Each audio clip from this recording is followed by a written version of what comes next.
নাম সংঘর্ষ। হৃদয়ে আজ যদি কোনো ইচ্ছা জাগে, যদি তা পূর্ণ না হয়, তবে হৃদয় ভবিষ্যতের পরিকল্পনা করে। ভবিষ্যতে ইচ্ছা পূর্ণ হবে এমন কল্পনা করতে থাকে। কিন্তু জীবন জীবন না লুকিয়ে আছে ভবিষ্যতে, না আছে অতীতে।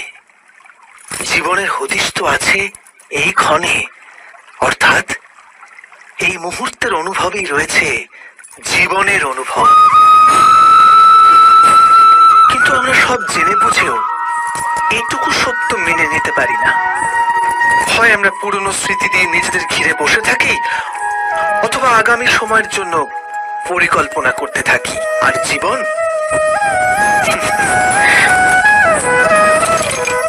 জীবন বয়ে চলে। এই সত্য যদি আমরা হৃদয়ে গেঁথে নিই যে না আমরা ভবিষ্যৎ দেখতে পাই, না আমরা ভবিষ্যৎ নির্মাণ করতে পারি, আমরা তো কেবল ধৈর্য আর সাহসের সাথে ভবিষ্যৎকে আলিঙ্গন করতে পারি, স্বাগত জানাতে পারি ভবিষ্যৎকে। আর তবে কি জীবনের প্রতি মুহূর্ত জীবনের দ্বারা মুখরিত হয়ে উঠবে না? স্বয়ং বিচার করুন।